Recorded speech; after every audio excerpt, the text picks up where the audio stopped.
We used to go there as kind of like a summer camp with our dad. We were there with these guys and growing up around all of this our whole life. So my dad used to take us to work with him all summer. It was great. And at that time, the union was father-son. Years ago, this was a father-son union. The only way you came in was your father sponsored you into the union. My dad was a person that was a head of department in television. He was a head for the Drew Jamesons at the Ritz, which is now the Kerr. He was a head for the Schubert, at least at one point at the Lyceum, the Royale for a short period of time, and he was the house carpenter of the Gershwin. So as far as I know, he might be the only person in Local 1 history that was head of department for all three major theater chains as well as television. So he knew how to get it done. My father was the prop man. My father was a member. My great-grandfather, who was also a member. My father always would say, Grandma started us, don't forget Grandma. So it's Grandma, my father, myself, and my nephews.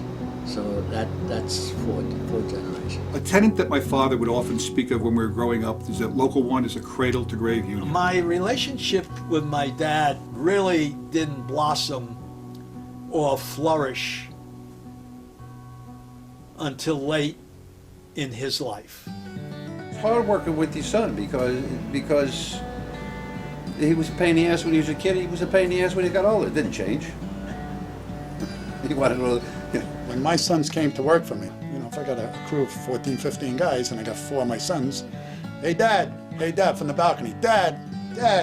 So I wasn't Jim anymore, I became dad.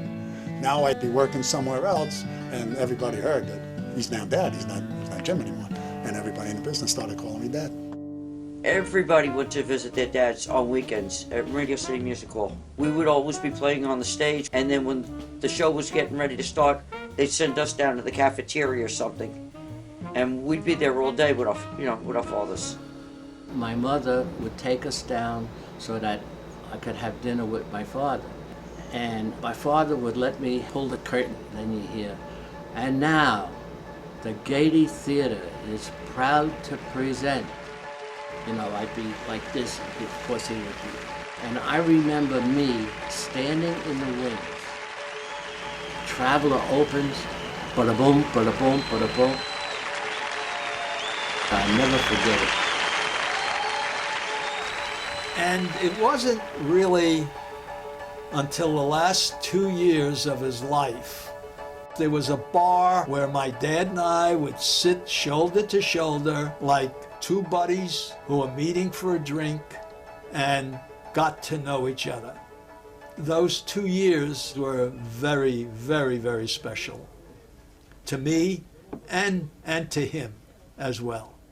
I'm a second-generation stagehand. I was my father's flyman for 15 years. When he graduates, I hope to bring him into the business. The business has been good to me and my family. It's enabled 4 generations of my family to make a living. And I have nothing but the best things to say about this union because of that.